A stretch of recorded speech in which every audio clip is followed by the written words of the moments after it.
우리를 사랑하시는 거룩하시고 자비로우신 하나님 아버지, 참으로 감사드립니다. 영원히 지옥 형벌 가운데 고통받을 수밖에 없었던 저희들을 주님께서 불쌍히 여기시고 우리 죄를 대신하여 예수님께서 십자가에 못 박히심으로 말미암아 우리 죄를 영원히 용서해 주심을 참으로 감사드립니다. 그 은혜로 인해 우리가 천국에 들어가 거룩하신 하나님을 아버지라 부르고 또 하늘에 있는 모든 복으로서 우리의 삶을 인도해 주심을 참으로 감사드립니다. 구원받은 이후에도 늘 말씀 가운데 우리의 삶을 이끌어 주시고 주님의 몸된 교회 안에서 말씀을 배우며 또 그 말씀이 우리 삶 가운데 이루어지는 역사를 보면서 기뻐할 수 있는 그 기회를 허락하여 주심을 참으로 감사드립니다. 말씀 가운데 나타난 하나님을 온전히 알기를 원합니다. 이 악한 세대에 우리가 말씀에 벗어나지 않도록 주님 도와주시고 여러 가지 잘못된 교리와 또 적그리스도의 그러한 가르침으로부터 벗어날 수 있도록 도와주시기를 간절히 기도드립니다. 점점 세대는 악해져 가고 또 죄악이 풍성해지는 그러한 세대에 살고 있습니다. 더욱더 우리의 모습이 그러한 사람들과 다르게 구별되기를 원합니다.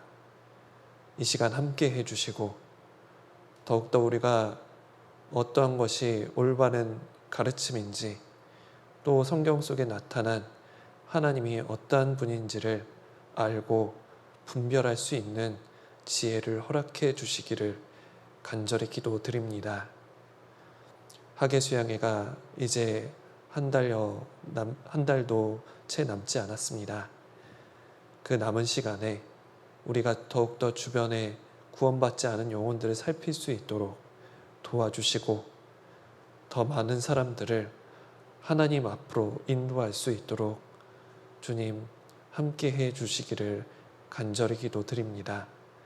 말씀을 전하시는 목사님의 입술에도 능력으로 함께 해 주시고 또 통역하시는 그 자매님들과 통역사분들 주님께서 능력으로 함께 해 주셔서 온전히 하나님의 말씀이 전해져 모두가 구원받을 수 있도록 도와주시기를 기도드립니다.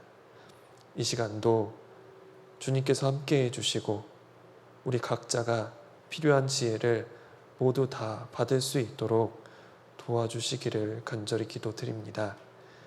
통역하시는 자매님의 손길에도 함께 해주시고 말씀을 전하는 자의 부족한 입술에도 하나님의 말씀만 온전히 전할 수 있도록 도와주시고 말씀을 들으시는 모든 농인분들에게 주님께서 능력과 지혜로서 함께 해 주시기를 간절히 기도드립니다.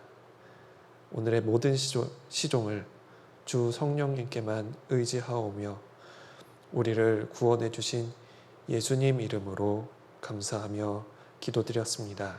아멘. 안녕하세요. 날씨가 많이 더운데 건강 잘 지키고 계신지 걱정이 많이 됩니다.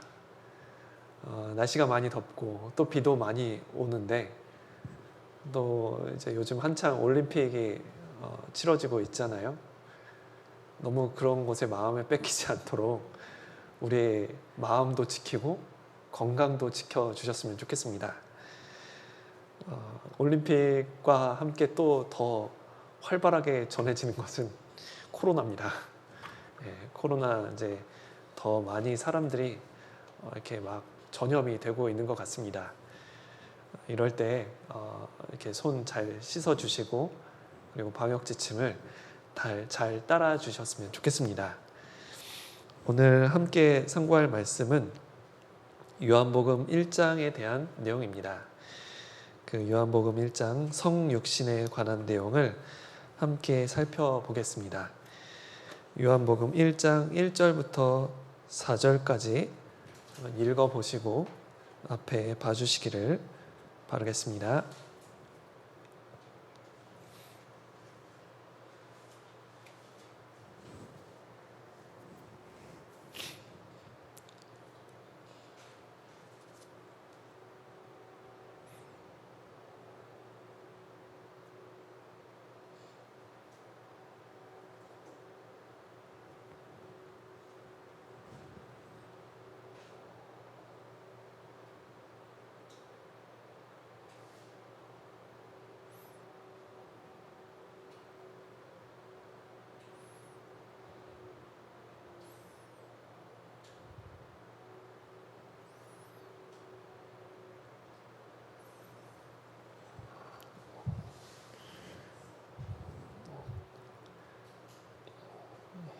예, 앞에 봐주세요.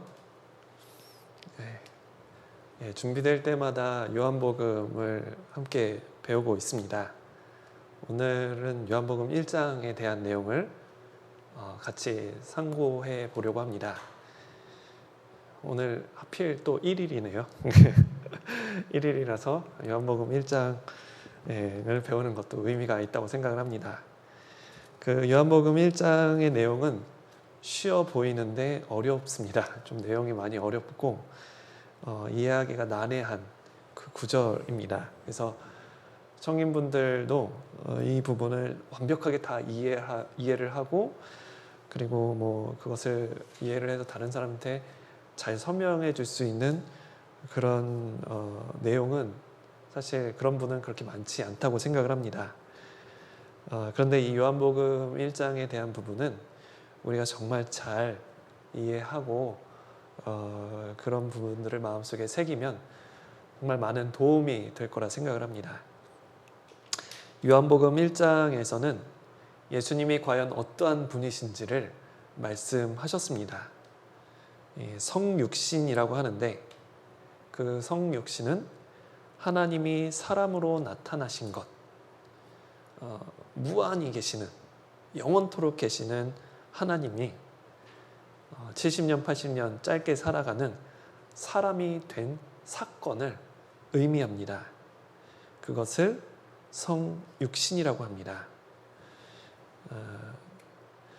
예수님께서 십자가의 복음을 완성하신 후에 복음이 전 세계의 그리스도인들에 의해서 구원받은 사람을 통해서 전 세계에 퍼졌지만 사단의 역사도 끊임없이 그 복음을 방해해 왔습니다.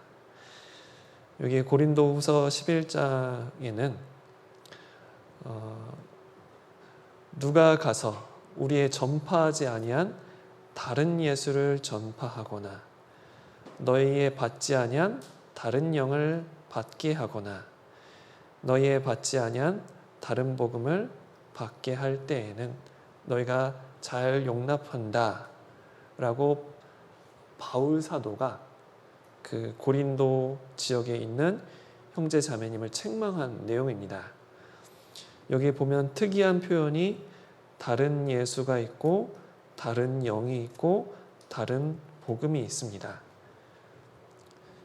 성경에서 말씀하시는 복음이 아니라 다른 복음을 말하고 성경에서 말씀하시는 예수님이 아닌 다른 예수를 믿게 하고 성경에서 말씀하시는 성령이 아닌 다른 영을 받게 하는 일이 예전에도 있었던 거죠. 우리 시대 때도 마찬가지입니다. 십자가 구원? 그건 다 아는 거지. 그건데 지난주에만 사한 거야. 그리고 언제만 사한 거지. 어떻게 뻔뻔스럽게 그 한 번의 죄가 영원히 사해졌다고 말할 수 있냐? 천국 가기 위해서는 내가 조금이라도 보태야지. 그렇지 않겠어? 라고 말하는 사람도 있다라는 거죠. 우리 시대 때 가장 많이 알고 있는 사람들이 가장 많이 속고 있는 다른 복음은 예수님께서 이루신 구원만 가지고는 천국 못 간다. 그 내용입니다.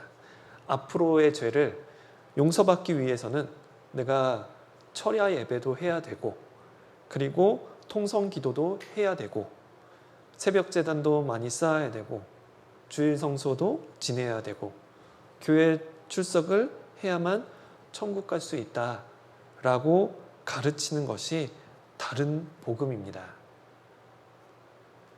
그 복음을 믿어서는 절대 천국 갈 수가 없는 거죠. 그리고 또 사람들은 하나님께서 인간으로 이 땅에 오신 예수님이 아니라 다른 예수를 믿게 합니다. 야, 예수님은 하나님이 아니야. 하나님이 아니라 하나님이 만드신 피조물이지. 어떻게 사람이 하나님이 될 수 있겠어? 라고 말하면서 다른 예수를 설명하는 거죠. 오래전부터 그런 사람들은 많이 있어 왔습니다. 예수님은 하나님이 아니다. 예수님은 단지 능력이 많은 사람이다. 아니, 예수님은 어쩌면 천사일 수도 있어. 그렇게 말하기도 하는 거죠. 그렇게 얘기를 하니까 그들이 말하는 예수님이 이루신 구원도 불완전하게 돼버리는 거죠.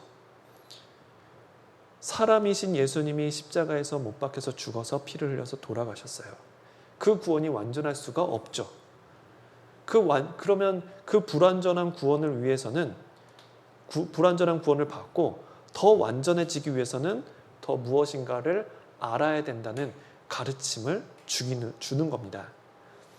구원은 그건 초보야, 초보. 기초라고. 그거 말고 더 특별한 것을 알아야 된다니까. 신령한 것을 알아야 돼. 신령한 지식을 알아야만 하나님처럼 거룩해질 수 있는 거고, 죄도 안 지을 수 있어. 죄를 지어도 문제되지 않는 거야. 라고 가르치는 겁니다. 히브리서 13장 9절에 여러 가지 다른 교훈에 끌리지 말라고 하셨습니다. 삼위일체, 그리고 예수님의 신성을 의심하고 또 예수님께서 이루신 십자가의 구원을 불완전한 것처럼 가르치는 교훈들을 우리는 끌리면 안 됩니다. 예수님도 믿고 다른 것을 더 믿어야 완전한 구원이 되는 것처럼 가르치는 교훈에 끌려서는 안 돼요.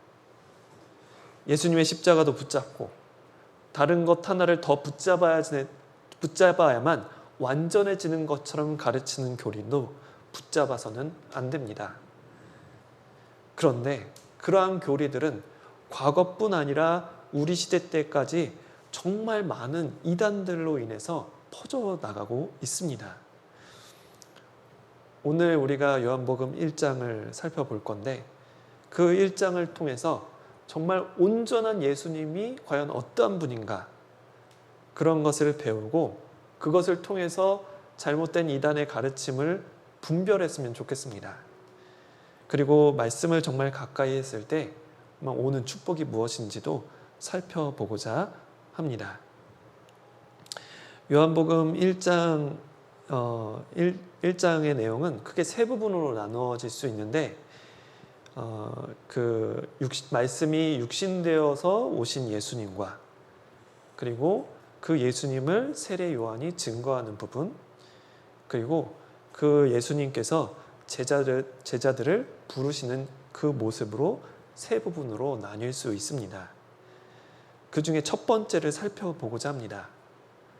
1장 1절부터 18절, 말씀이 육신 되신 예수님에 대해서 같이 살펴보고자 합니다. 이 1장 1절부터 18절도 크게 세 부분으로 나뉠 수 있는데, 1장 1절부터 3절까지는 말씀과 하나님에 대해서 설명하셨습니다. 그리고 4절부터 8절까지는 그 말씀에 생명이 있다. 그 생명은 사람들의 빛이다. 그 말씀의 생명의 빛에 대한 말씀을 하셨는데, 그것을 본 사람들의 두 가지 반응이 있다라는 것을 말씀하셨습니다. 어떤 사람은 깨닫지 못하고 어떤 사람은 증거를 했습니다. 그런 두 부류의 사람이 있다는 것을 말씀하셨고 9절부터 18절까지는 정말 그렇게 하나님의 자녀가 되기 위한 조건은 말씀이 육신 되신 예수님을 믿는 거고, 그리고 그렇게 믿는 사람들은 어떠한 축복이 있는지를 말씀하셨습니다.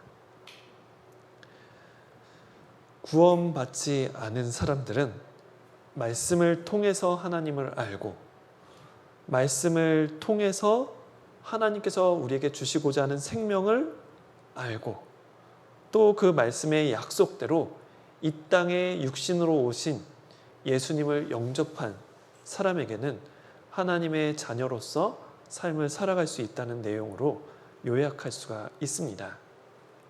그래서 예수님이 어떠한 분이신가, 그리고 하나님이 어떠한 분이신가 더 깊게 알고 싶으시다면 이 요한복음 1장 1절부터 18절까지를 잘 묵상해 보신다면 많은 유익이 있으리라 생각합니다. 함께 그 부분을 살펴보겠습니다. 요한복음 1장 18절 마지막 구절 결론부터 한번 보겠습니다. 본래 하나님을 본 사람이 없으되 아버지 품속에 있는 독생하신 하나님이 나타내셨느니라. 여기 보시면 독생하신 하나님이 나타내셨느니라. 하나님이 무엇을 나타내셨을까? 하나님이 하나님을 나타내신 겁니다. 독생하신 하나님이 하나님을 나타내신 거죠.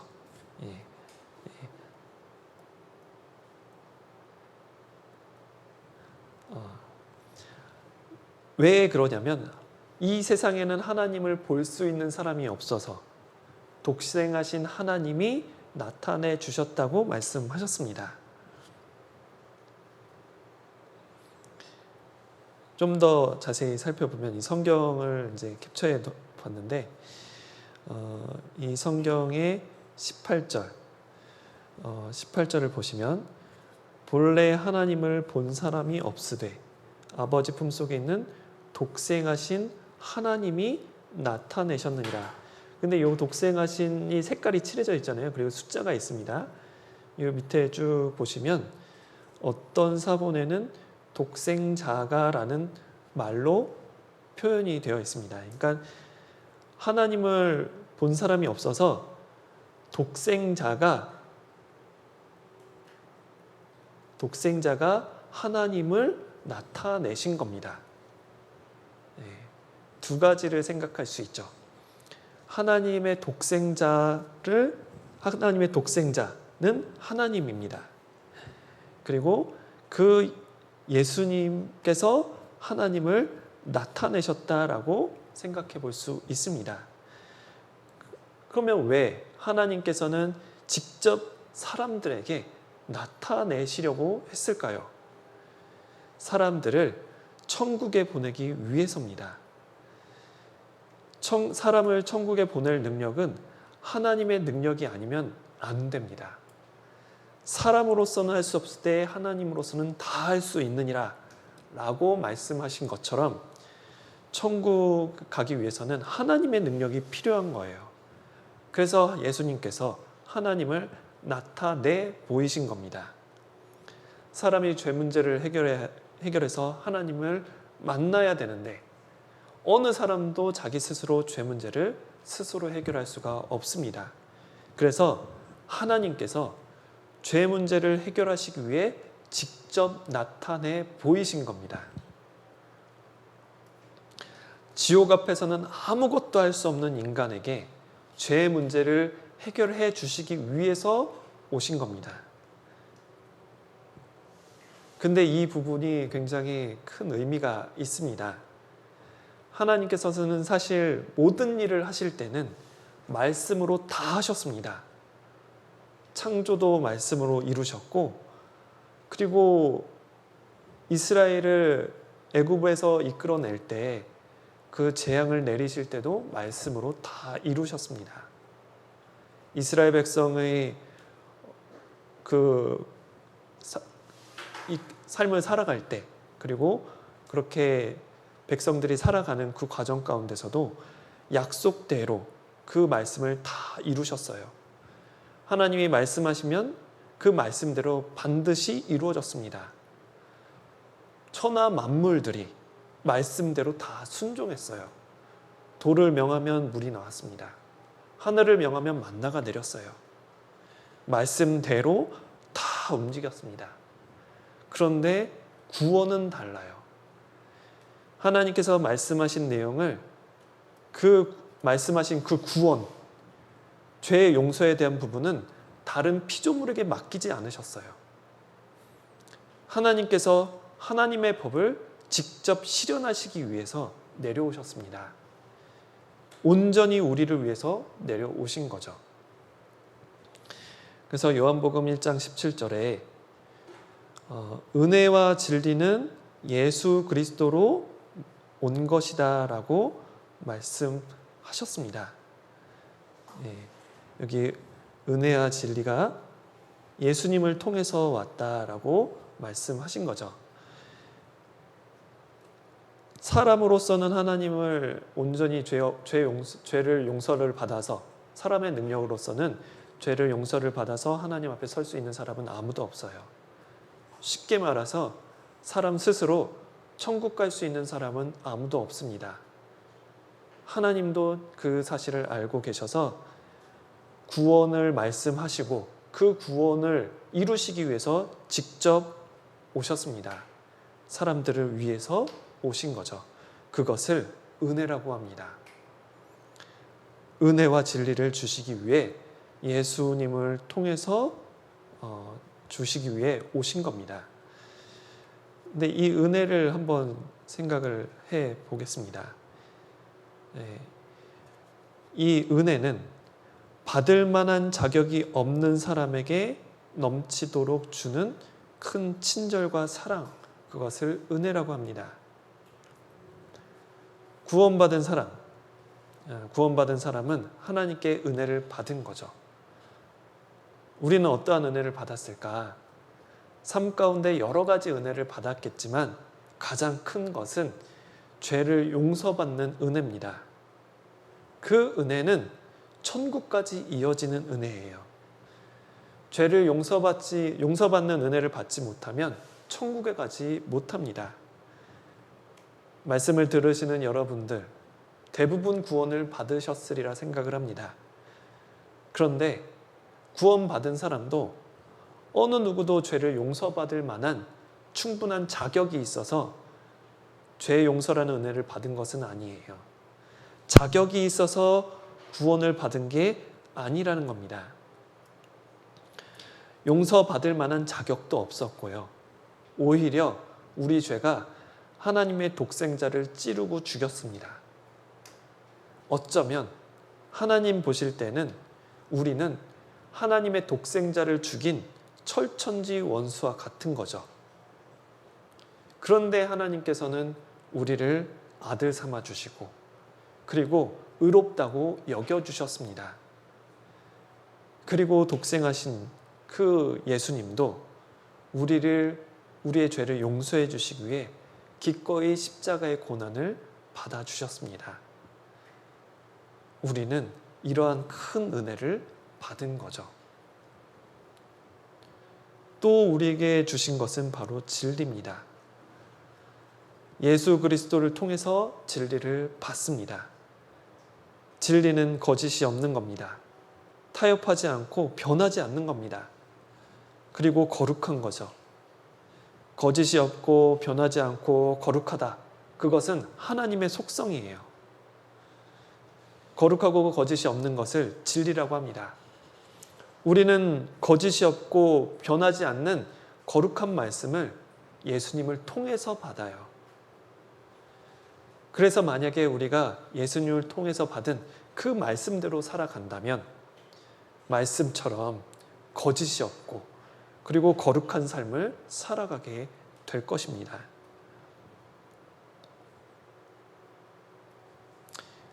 우리에게 그러한 은혜와 진리를 주시기 위해서 예수님은 육신으로 이 땅에 내려오셨습니다. 은혜와 진리를 주시기 위해서 이 땅에 내려오신 거죠. 아까 우리가 살펴본 것처럼 예수님은 하나님을 나타내 주셨습니다. 이 세상에 어느 누구도 하나님 앞에 죄 없이 나아갈 자가 없어서 스스로 나타내 주셔서 죄를 용서해 주시기 위한 법을 실현하시기 위해서 오셨습니다. 하나님을 독생하신 하나님께서 나타내셨느니라. 하나님을 예수님께서 나타내 주신 거죠. 하나님의 독생자가 누구냐? 여기 말씀이 육신이 되어 오신 분입니다. 하나님께서 하신 말씀이 육신으로 오셨다는 거죠. 어떠한 의미가 있을까요? 우선 육신으로 오셨다는 것이 중요합니다. 우리에게 죄 용서라는 은혜를 베풀기 위해서는 먼저 육신으로 오시는 것이 필요합니다. 죄 용서라는 은혜를 하나님께서 우리에게 베풀기 위해서는 영원하신 하나님께서, 영으로 계신 하나님께서 인간과 같은 육신이 필요합니다. 몸이 있어야 돼요. 우리의 죄를 용서하시려면 그 피를 흘려서 죄값을 갚으셔야 합니다. 그런데 하나님은 영이시라 몸이 없습니다. 살과 피가 없어요. 몸이 있어야 피를 흘리시고 죄에 대한 제물이 되실 수 있는데 몸이 없으면 그 제물이 되기가 불가능합니다. 그래서 거룩하시고 영원히 계시는 하나님께서 인간처럼 고통을 느끼는 몸을 가지셔야만 했던 거죠.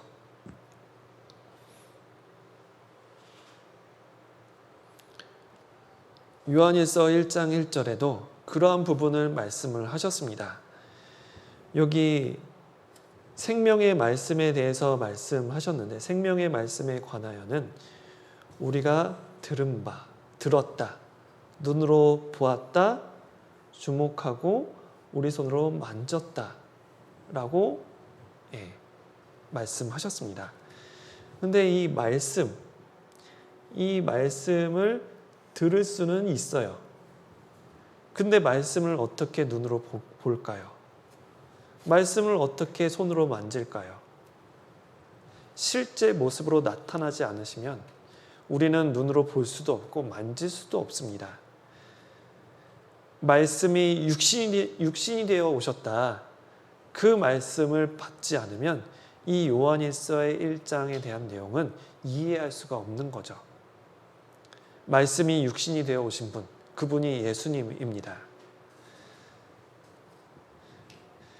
사도 요한은 이 예수님의 말씀을 직접 들었고 예수님을 직접 눈으로 보았고 우리 예수님을 직접 만진 사람입니다.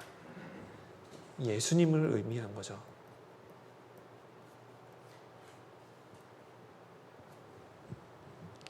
예수님의 말씀을 들었고 예수님을 눈으로 보았고 예수님을 손으로 만진 그 증인이 바로 사도 요한입니다.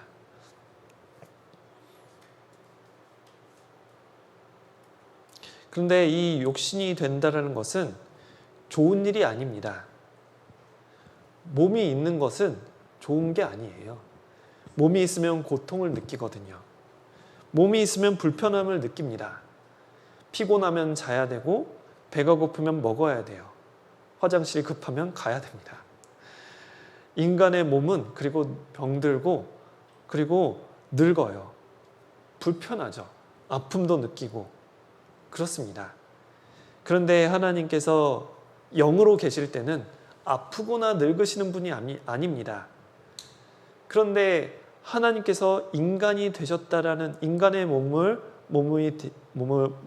몸으로 있고 이 세상에 오셨다는 사실만으로도 하나님 입장에서는 큰 불편을 각오하신 겁니다. 예를 하나 들어보겠습니다. 여러분 혹시 지금의 삶을 정리하고 아마존 밀림 원주민처럼 살면서 선교를 해야 된다면 어떻겠습니까? 원주민처럼 옷도 제대로 못 입고 먹을 것도 원주민처럼 먹어야 되고, 그리고 생활도 원주민처럼 해야 합니다. 잠도 원주민처럼 자야 되고, 뭐 깔끔한 화장실이 있거나 깔끔한 부엌이 있거나 뭐 깔끔한 뭐 어떻게 맛있는 여러 가지 음식이 있는 것도 아닙니다. 다 원주민처럼 살아야 돼요. 거기에는 모기도 있고 독사도 있고 뭐 내 생활하고 맞지 않습니다. 그 곳에 가는 것 자체가 희생이고 큰 결심이 필요합니다. 하나님이 인간으로 오셨다는 것은 그 정도의 불편함이 아닙니다. 그보다 더한 불편이라는 거죠. 왕이 거지가 되는 정도로 설명할 수도 없어요. 사람이 벌레가 되는 정도, 그 정도로도 다 표현하지 못합니다. 우리는 주님께서 인간이 되어서 이 땅에 오셨다라는 그 불편함을 이루 다 표현하지 못할 겁니다. 우리가 그렇게 각오를 하고 원주민에게 복음을 전하러 갔습니다. 근데 원주민이 내 마음도 몰라주고 막 미워하고 욕하고 때린다면 아마 저 같으면 당장이라도 돌아가려고 짐 쌌을 겁니다. 네. 그런데 하나님께서는 이 땅에 오셔서 사람들에게 영광을 받으신 것이 아니라 모진 비난과 그리고 심지어는 채찍질, 그리고 침뱉음을 당하고 심지어는 죽임을 당하기까지 했습니다.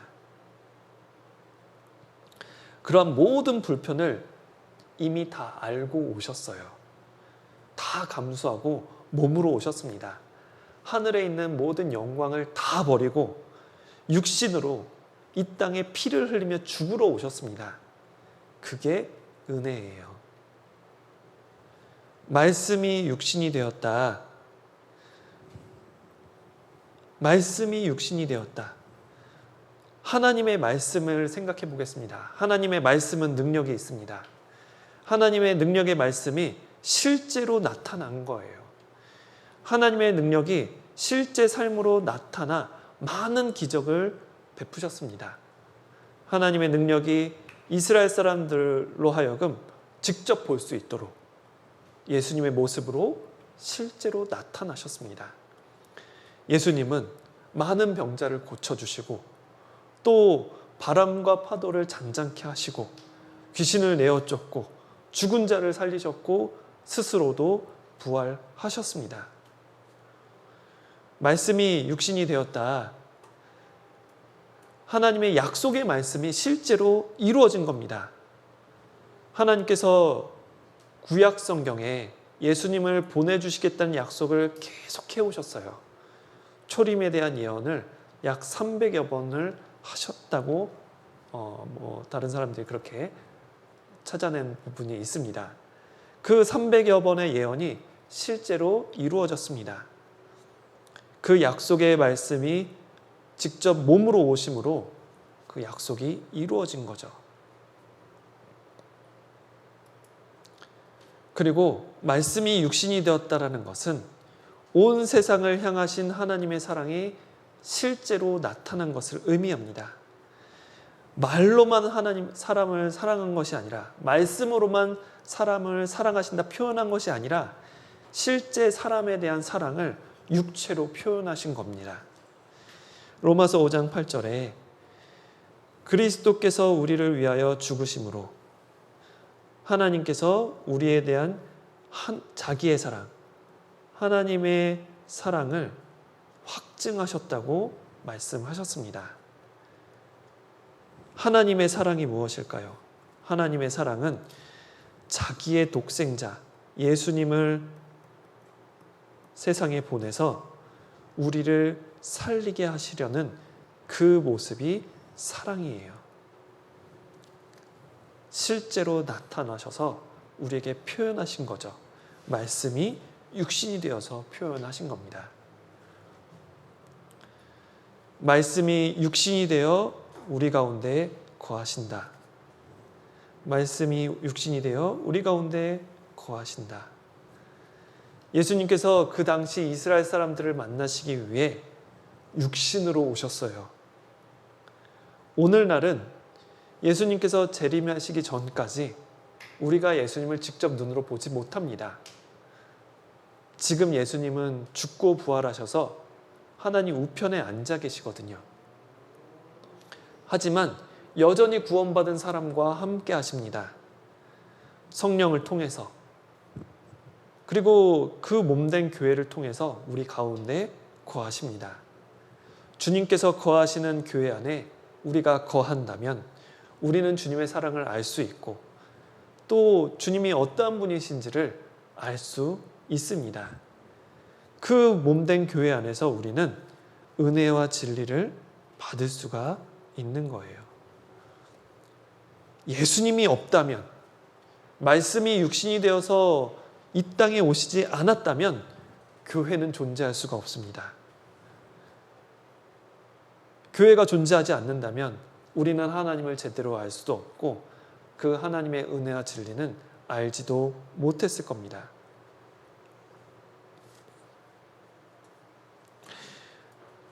왜 우리에게 하나님의 말씀이 육신으로 오는 것이 필요할까? 그래야만 교회가 존재할 수 있고 그래야만 하나님을 알 수 있고 교회를 통해서 은혜와 진리를 공급받을 수 있기 때문입니다. 왜 하나님의 말씀은 육신으로 오셨을까요? 왜 하나님의 말씀은 육신으로 오셨을까요? 능력을 통해서 하나님을 나타내시기 위해서 육신으로 오셨습니다. 또 약속을 이루시기 위해서 육신으로 오셨어요. 하나님의 사랑을 나타내 주시기 위해서 육신으로 오신 겁니다. 우리와 함께 하시기 위해서 말씀이 육신으로 먼저 오신 겁니다. 말씀이 육신이 되었다는 표현뿐만 아니라 예수님은 하나님 아버지의 독생자라고 말씀하십니다.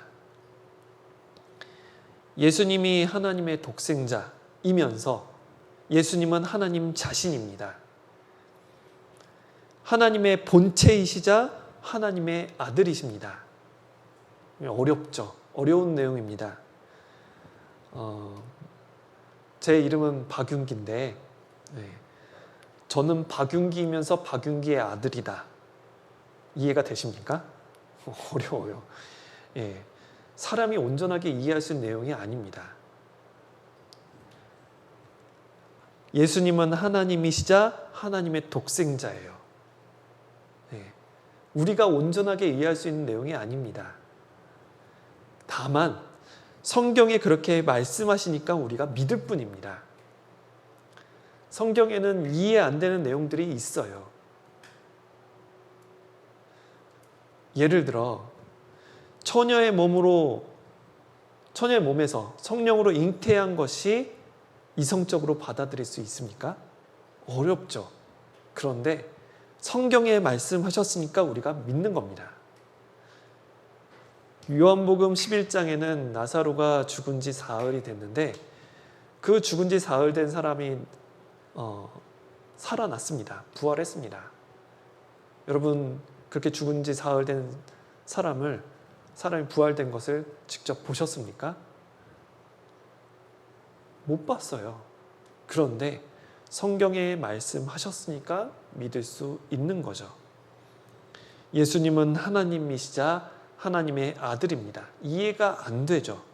그런데 성경에 말씀하셨으니까 믿을 수 있는 겁니다.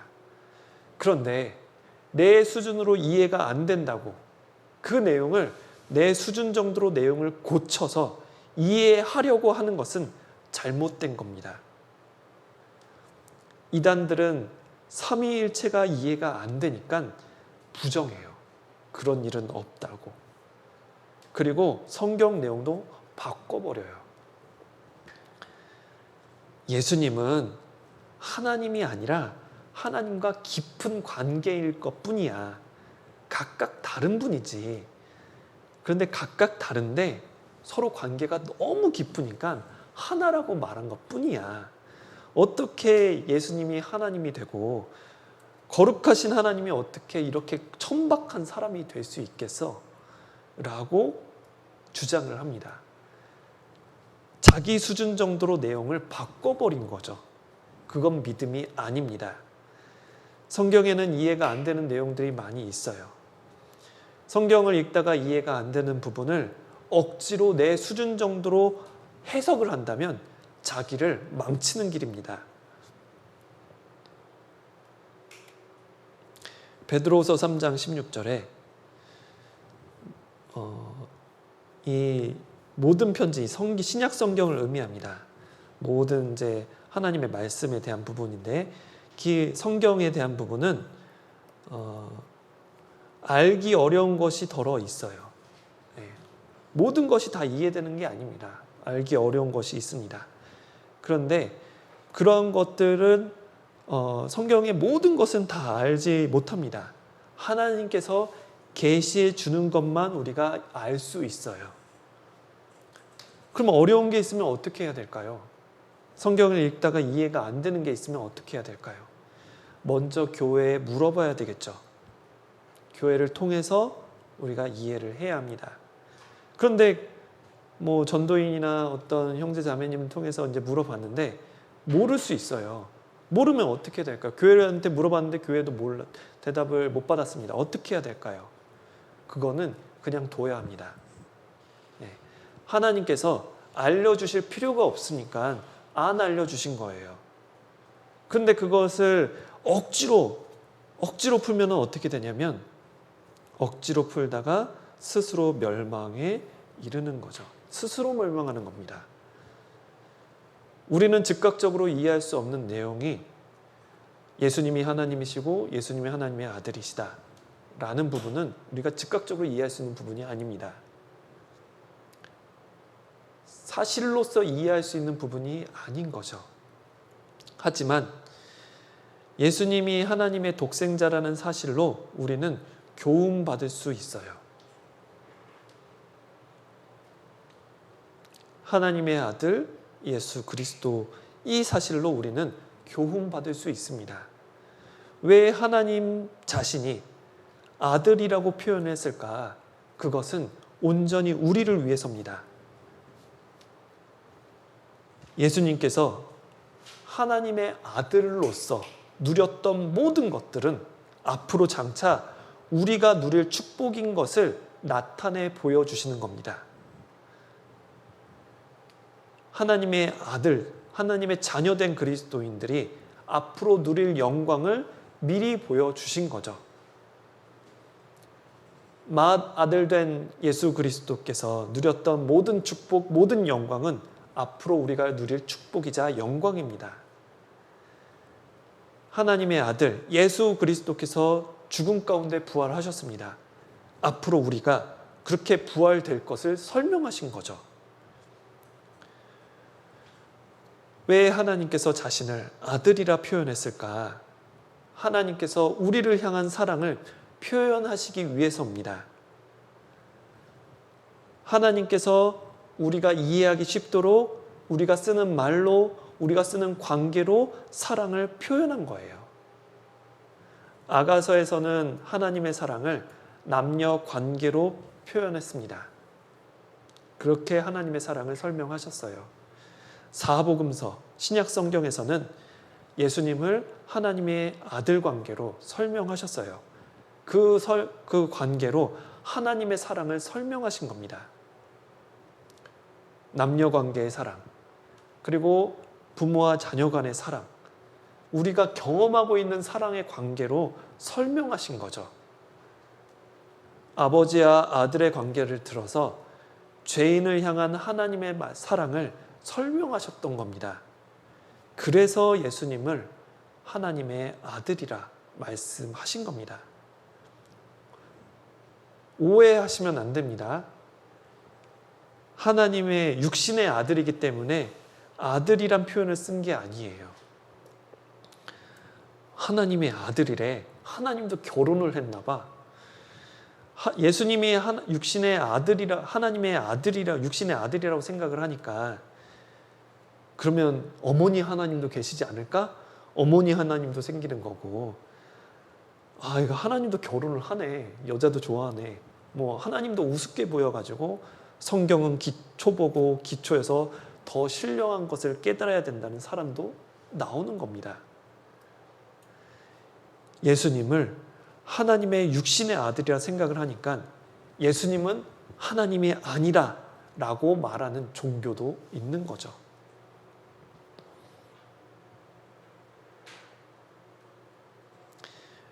요한이서 1장 7절에 예수 그리스도께서 육체로 임하심을 부인하는 자는 미혹하는 자다라고 말씀하셨습니다. 그 미혹하는 자, 적그리스도라고 말씀하셨어요. 예수님께서 육체로 오신 것을 부정한다면 그것은 적그리스도입니다. 예수님께서 하나님이심을 부인한다면 그것은 성경을 부인하는 사람입니다. 예수님은 하나님이시자 육체로 오신 하나님의 아들입니다. 이해가 안 되더라도 믿으셔야 돼요. 말씀대로 예수님은 말씀이 육신으로 오신 하나님입니다. 말씀대로 예수님은 말씀이 육신 되신 하나님의 독생자예요.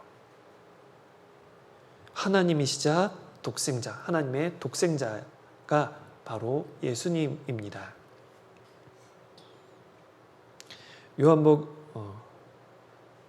요한복음 1장 16절에 우리가 다 그의 충만한 데서 받으니 은혜 위에 은혜로라. 그 하나님이신 예수님에게는 은혜와 진리가 충만할 수밖에 없습니다. 은혜로우신 하나님, 진리의 하나님, 천지에 충만하신 분입니다. 그분이 구원을 완성하시고 이 땅에 교회를 남겨두셨습니다.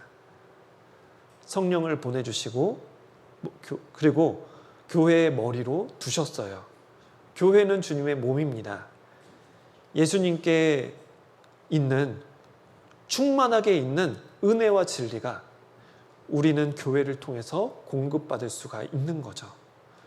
구원의 은혜를 받고 또 그 위에 또 은혜를 받습니다.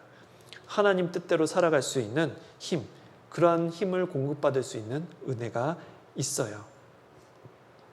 그렇다면 우리는 어떻게 구원의 은혜를 받고 또 그 위에 주님을 위해서 살아갈 수 있는 은혜를 계속 공급받을 수 있을까? 그 답을 요한복음 1장 12절 13절에 답을 말씀하십니다. 영접하는 자, 그 이름을 믿는 자들에게는, 예수님을 믿는 자들에게는 하나님의 자녀가 되는 권세를 주셨다. 이 영접의 의미가 뭐냐면 하나님의 말씀을 인정한다, 받아들인다 의미가 있습니다. 그러니까 예수님이 나의 구세주라는 사실을 믿는 겁니다. 그게 영접이에요. 영접한 사람이 은혜를 계속해서 받을 수 있는 거죠. 구원의 은혜를 받은 사람이 신앙생활의 은혜를 받을 수 있는 겁니다. 아무나 하나님을 아버지라 부를 수가 없어요. 교회에 온다고 해서 아무나 신앙생활을 하는 게 아닙니다. 먼저 자녀가 되어야 합니다. 하나님의 자녀는 어떻게 될까요? 선택된 사람만 하나님의 자녀가 될까요? 특별한 사람이 하나님의 자녀가 될까요? 열심히 노력해서 착한 일하고 금요 철야 예배, 새벽 제단을 쌓으면 하나님의 자녀라 인정을 받을 수 있을까요? 선택된 사람만 되는 것도 아니고 특별한 사람만이 하나님의 자녀가 되는 것이 아니고 인간적인 노력에 의해서 하나님의 자녀가 되는 것은 더더욱 아닙니다. 어떻게 하나님의 자녀가 될 수 있냐면 바로 영접하는 겁니다.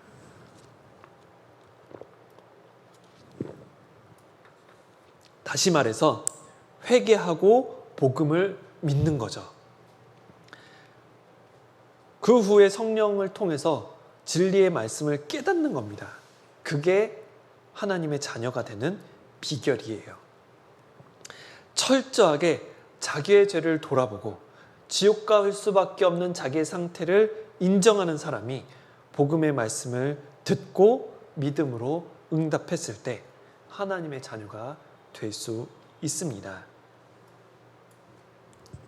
다 아시는 거죠? 많이 들어왔던 겁니다. 네. 요한복음 1장 17절에 그 쉬운 거를, 이 쉬운 방법을 세상이 알지 못해요. 당연히 알 수 있어야 되는데도 모릅니다. 마치 예를 들면 빛이 비치면 어둠이 물러나가야 되잖아요. 어둠이 물러나가는 건 당연한 거잖아요. 그런데 그 당연한 사실을 깨닫지를 못한 겁니다. 어떻게 그럴 수 있을까? 그 당시 예수님이 예수님이 가신 그 이스라엘 땅에 살고 있는 이스라엘 백성들이 그랬어요. 이스라엘 백성들은 예수님이 하신 기적을 봤습니다. 구약 성경에 예언된 말씀을 봤어요. 예수님께서 가르치는 말씀이나 행하신 일들을 충분히 듣고 보았으면서도 하나님의 아들 그리스도임을 알지 못했습니다. 왜 그랬을까요? 그 쉬운 거를. 여자들도 알았고 아이들도 알았고 신학적인 지식이 풍성하지 못한 어부들도 알았는데 왜 그 당시 종교가들, 바리새인과 서기관들은 왜 예수님을 알지 못했을까? 죄를 고집하는 마음 때문에 그렇습니다. 죄를 고집하는 마음 때문에 그들의 마음이 어둡게 된 거예요. 자존심 때문에, 고집 때문에 그들은 알지 못했습니다. 만약에 그들이 알았더라면 영광의 주를 십자가에 못 박지 않았을 거예요. 이스라엘 백성들이 어리석은 걸까요? 우리 시대 때도 마찬가지입니다. 성경을 조금만 살펴본다면 금방 하나님을 알고 금방 예수님을 알 수 있지만 고집 때문에 받아들이지 않아요. 이 영접이라는 단어가 받아들이다라는 의미가 있습니다.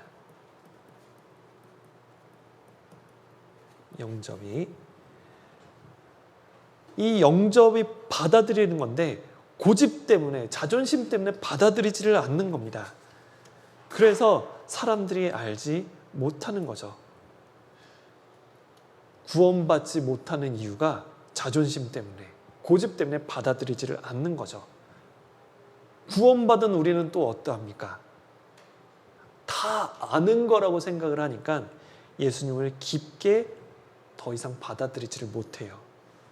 생활 가운데 있는 죄를 버리지를 않으니까 더 이상 하나님의 말씀을 마음속에 받아들이지를 못한 겁니다. 죄를 버려야 받아들일 수 있는데 계속 고집 때문에, 자존심 때문에 말씀을 받아들이지 못해요. 주님의 몸된 교회를 받아들이지를 못하니까 마음이 여전히 어두운 채로 있는 겁니다.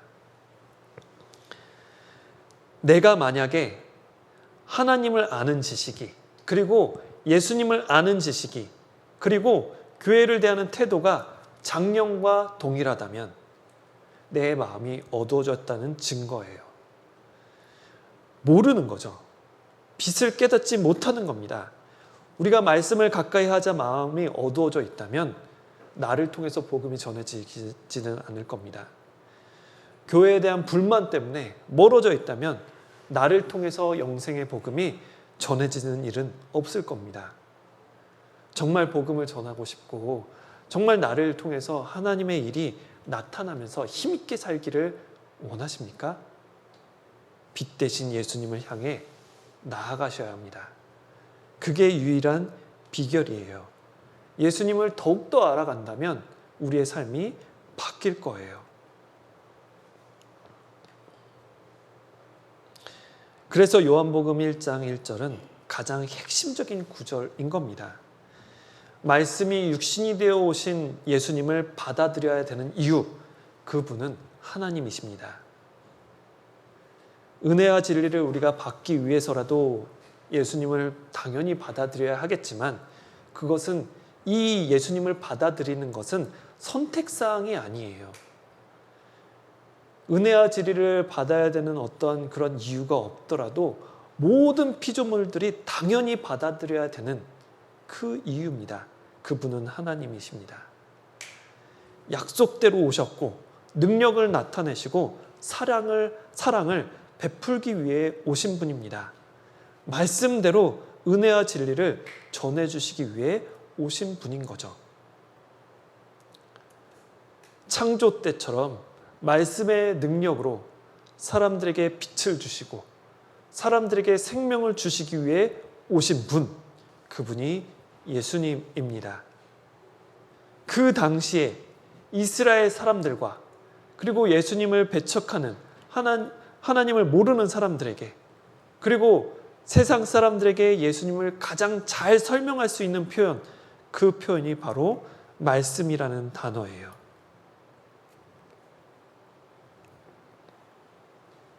그래서 말씀이 계신다라고 표현하신 거죠. 왜 말씀을 하나님이라고 표현하셨을까? 말씀이 곧 하나님이에요. 왜 말씀을 하나님이라고 표현하셨습니까? 말씀이 아니면 영으로 계신 하나님을 알 수 없기 때문입니다. 영은 살과 뼈가 없어요. 그래서 사람이 볼 수 없습니다.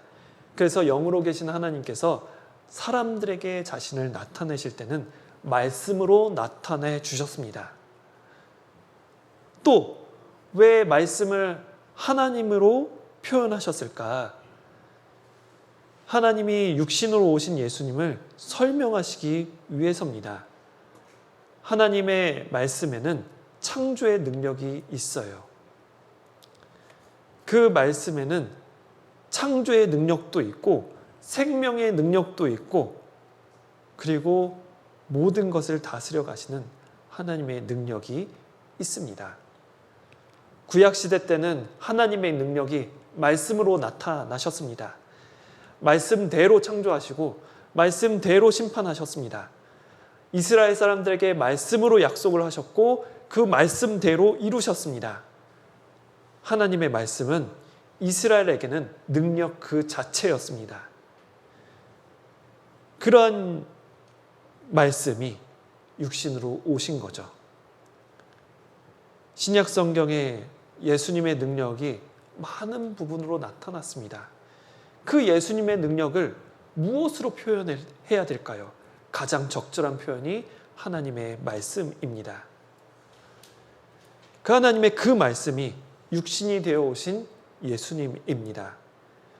그렇다면 왜 우리가 말씀을 가까이 해야 합니까? 말씀이 하나님이시기 때문입니다. 어떻게 우리가 하나님과 동행할 수 있냐면 말씀을 가까이 하면 하나님과 동행할 수 있습니다.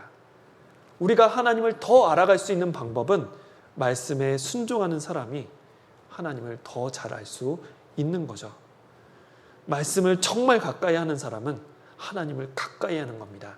그것은 곧 예수님과 가까이 하는 것과 마찬가지인 거죠. 이 말씀이 육신으로 오신 분이 예수님입니다.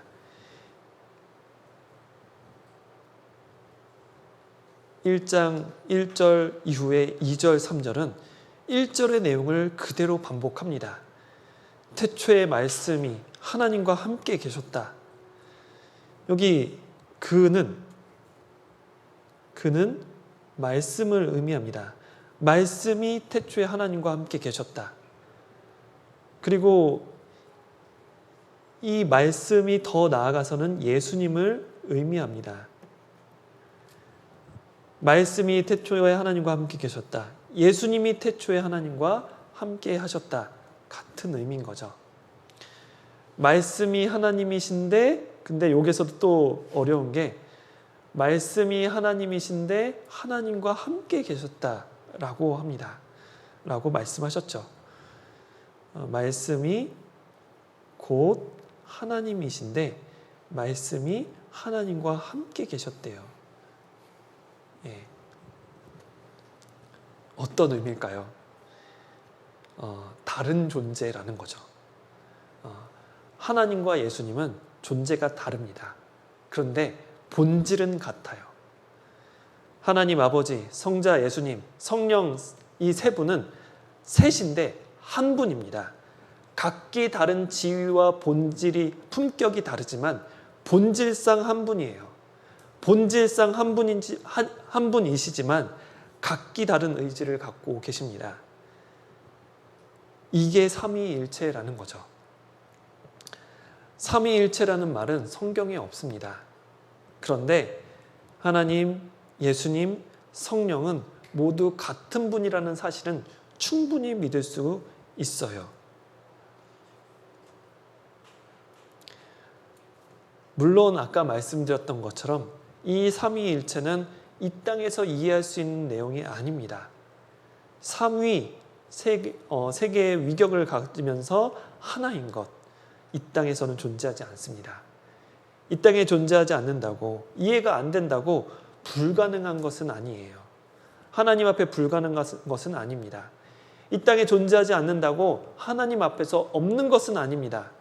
천국 가면 모든 것이 환하게 나타나게 될 거예요. 예수 그리스도는 우리처럼 언젠가는 썩어질 인간이 아니라 영원하신 하나님이십니다. 그래서 예수님의 피가 우리를 영원히 구원할 수 있는 거죠. 예수님의 피가 우리에게 영원한 생명을 주실 수가 있는 이유는 그분이 하나님이시기 때문입니다. 예수님은 창조주시죠. 예수님은 하나님이십니다. 그런데 우리 시대 때 예수님을 깎아내리는 이단들은 이 요한복음 1장 1절의 내용이 거스를 수밖에 없어요. 그래서 요한복음 1장 1절의 내용을 번역이 잘못된 거라 이야기합니다. 예수님은 능력이 많은 거지 하나님이 아니야. 전능자가 아니라 구원을 이루기 위해서 온 수석 대행자야. 능력이 많은 대능자야. 그렇게 표현을 합니다. 그런데 요한복음 1장 1절 번역이 잘못됐다면 다른 성경들도 다 바꿔야 돼요. 골로새서 1장 15절 보시면 예수님은 하나님의 형상이다. 나와 아버지, 예수님은 하나님과 하나다. 예수님은 근본 하나님의 본체시다. 다 예수님을 하나님과 한 분으로 이야기합니다. 이사야 9장 6절에 한 아기가 우리에게서 낳고, 예수님에 대한 예언입니다.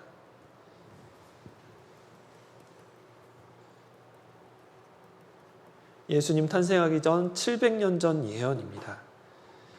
이 한 아기, 한 아들, 예수님을 의미하죠. 그 예수님이, 아기가 전능하신 하나님이라고 말하죠. 한 아들이 전능하신 하나님이에요. 영존하시는 아버지랍니다. 평강의 왕이에요. 아기가 하나님이고, 아기가 아버지고, 아기가 왕이에요.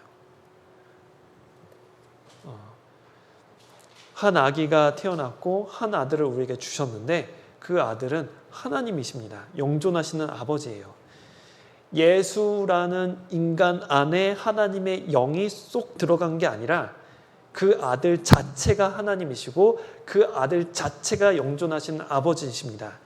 영원하신 하나님이 인간으로 이 땅에 오셨다는 의미입니다.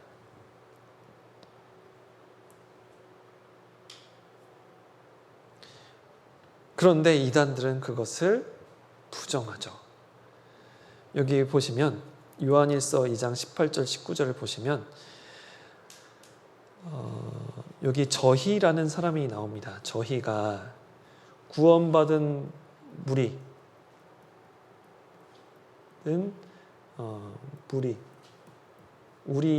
우리는 이제 이렇게 구원받은 무리, 교회를 의미합니다.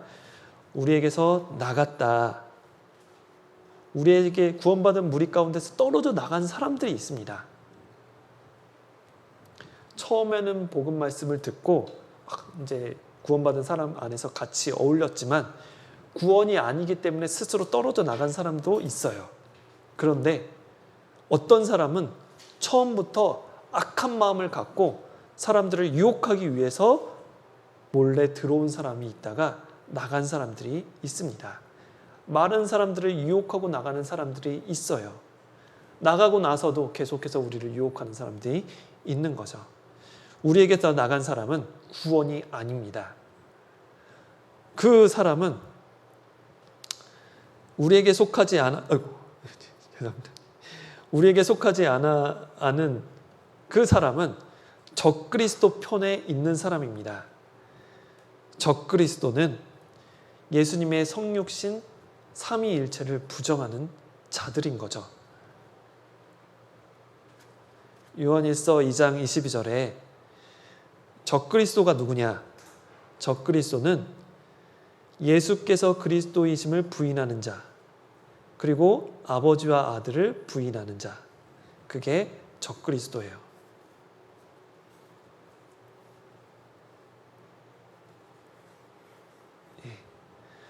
아버지와 아들을 부인한다는 것은 성부 하나님, 성자 예수님이 같은 하나님이라는 사실을 부정한다는 것입니다. 예수님께서 그리스도이심을 부정하는 거죠. 예수님께서 이 몸을 입고 이 땅에 오신 하나님이라는 사실을 부정한다면 적그리스도고 이단입니다.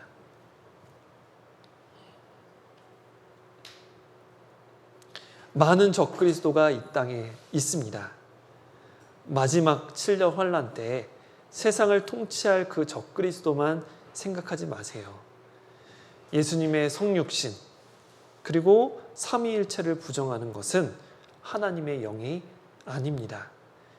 예수님이 하나님이라는 사실과 예수님이 창조주라는 사실을 부정하는 것은 하나님의 영이 아니죠. 바로 적그리스도의 영입니다. 많은 거짓 선지자가 세상에 나왔습니다. 우리를 속이는 많은 이단 교리들이 있어요. 예수님, 그거는 그냥 훌륭하신 분이지 하나님은 아니야. 우리가 구원을 받으려면 예수님도 믿고 다른 우리가 착하게 살아야 되는 거야. 많은 거짓된 교리들이 있어요. 세상에 있죠. 그런데 그것을 다 믿으면 안 되는 거죠. 예수님이 하나님이라는 사실과 예수님이 창조주라는 사실을 부정하는 것은 하나님의 영이 아닙니다. 적그리스도의 영이에요. 예수를 시인하지 아니하는 영은 적그리스도의 영이죠. 네. 무작정 따라가지 말고 그렇게 이야기하는 사람 무작정 따라가면 안 됩니다. 어떻게 해야 될까요? 시험해야 합니다. 예수님이 하나님이라는 사실, 예수님이 성육신하신 창조주라는 사실, 그것을 인정하는지 안 하는지 시험해 보라는 겁니다. 내가 모르는 희한한 얘기를 한다 해도, 솔깃한 얘기를 한다 해도 하나님 위에 다른 복음을 말한다면 그것은 거짓 선지자인 겁니다. 왜 우리에게 예수님이 말씀이 육신이 되어 오신 그 성육신이 중요하고 왜 삼위일체 되신 하나님을 믿어야 되고 왜 예수님이 창조주 하나님이심을 아는 것이 왜 중요할까요? 우리가 삼위일체를 부정하면 성육신도 부정해야 돼요. 삼위일체를 부정하면 예수님을 하나님으로 받아들일 수가 없어요. 그렇다면 우리의 구원은 완전하지 못합니다. 무언가를 또 믿어야 돼요. 삼위일체이어야만, 예수님이 하나님이셔야만 우리의 구원이 완전합니다. 예수님께서 영원하신 하나님이시고 그 예수님께서 직접 피를 흘리셔서 이루신 구원이기 때문에 영원한 것인 거죠. 이 사실을 꼭 기억하셔야 합니다. 어떤 분들은 그래요. 너희는 맨날 구원만 강조하냐? 뭐 요한계시록은 안 가르치냐? 우리는 이런 거 안 해도 너는 뭐 이러냐? 뭐 이런 거 모르면 초보야. 뭐 기본이고 구원은 기초지. 뭐 여러 가지 말로 비난을 하는 사람도 있습니다. 아무리 비난한다 하더라도 구원만큼은 잊으시면 안 돼요. 가장 중요한 겁니다. 복음보다 더 중요한 건 있을 수 없어요. 우리가 그런 것을 마음속에 잘 새기기 위해서는 기본에 충실을 하셔야 합니다. 이번에 하계수양회 8월 23일부터 진행이 되는데 그 전도 집회 만약에 일 때문에 참석하지 못한다면 휴가를 내서라도 어떻게 해서든지 들으셔야 돼요. 다 안다고 생각하고 빠지면 이단에 빠질 수 있고 이단에 빠지지 않는다 해도 세상에 흘러가서 떠내려갈 수 있습니다. 그러다가 나중에 하나님을 만나면 무엇이라고 말하시겠습니까? 다 알고 있다고 하는, 다 안다고, 전도집회 말씀은 다 안다고 그 말씀 10년 동안 들었고 20년 동안 들었는데 새로운 사람을 만나서 그 조목조목 이야기하면서 전도할 수 있습니까? 아니면 구원파, 이단이라는 말에 아무 말도 못하십니까? 10년 동안 들었지만 아무 말도 못한다면 뭔가 문제가 있는 거죠. 정말 잘 배우셔야 합니다. 정말 중요하게 관심을 갖고 들으셔야 돼요. 마음속에 떠나지 않도록 노력하셔야 합니다. 교회가 있었기 때문에 지금의 내가 있는 거죠. 말씀이 있었기 때문에 집회가, 그 말씀이 있었기 때문에 지금 내가 이렇게 이 자리에 있는 겁니다. 전도 집회가 있었기 때문에 지금 내가 이단에 빠지지 않고 세상에 흘러 떠내려가지 않고 오늘 이렇게 말씀을 듣고 계신 겁니다. 그 말씀을 온전히 분별하시기 위해서 예수님에 대한 그 모습을 확실하게 마음을 새겨주셨으면 좋겠습니다. 그분은 하나님이세요. 말씀이 육신이 되어 오신 분, 거룩하신 분, 창조주이신 분, 그분이 예수님입니다. 우리가 그 사실을 마음속에 깊이 새긴다면 예수님을 대하는 태도가 달라질 수 있고요. 말씀을 대하는 태도가 달라질 수 있습니다. 우리는 정말 이 사실을 기억하셔야 합니다.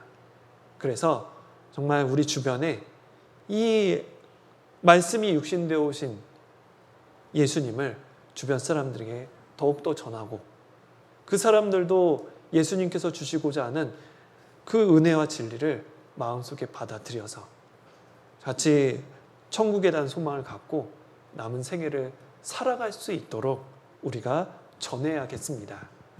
그래서 하계수양회를 위해서 많이 기도해 주시고 말씀을 전하시는 목사님뿐만 아니라 통역사 분들을 위해서 기도해 주시고 또 새롭게 인도되는 사람들 어떠한 분들이 말씀을 듣고 계신지 관심을 가져주시기를 바라겠습니다.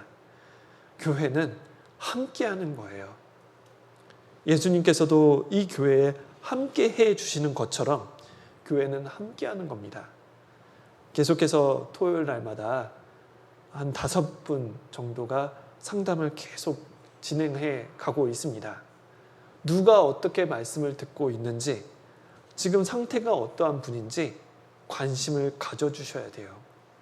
물어봐 주시고, 말씀이 안 올라오면 물어봐 주시고, 어떻게 되고 있는지, 또 그분들이 어디까지 말씀을 들었는지, 혹시 내가 도울 수 있는 방법이 무엇인지 먼저 물어봐 주셔야 합니다. 물어봐 주시지 않는 것은 기도하지 않는 거예요.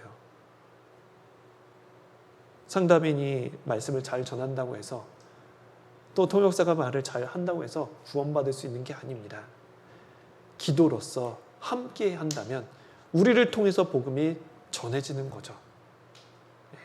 우리가 더욱더 그렇게 이 말씀을 소중하게 여기고 복음을 전하는 형제 자매님 되시기를 바라겠습니다. 같이 기도하고 마치겠습니다. 하나님 감사합니다. 오늘 요한복음 1장을 통해서 예수님에 대한 부분을 함께 상고해 봤습니다.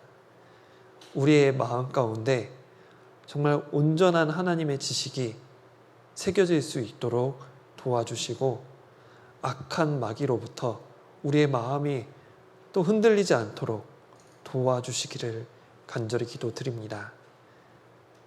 전 세계적으로 또 이 세상의 많은 잘못된 교리와 악한 마귀가 우리의 구원을 흔들기 위해 유혹하고 있습니다. 그럴 때 이 말씀을 통해서 우리의 신앙을 점검해보고 더 확실한 믿음으로써 하나님을 기쁘게 하는 귀한 형제자매님 되시기를 주님께서 인도해 주시고 도와주시옵소서. 함께 해주신 것 참으로 감사드리며 이후의 모든 시간도 온전히 주님께만 의지합니다. 우리를 구원해 주신 예수님 이름으로 감사하며 기도드렸습니다. 아멘. 수고하셨습니다.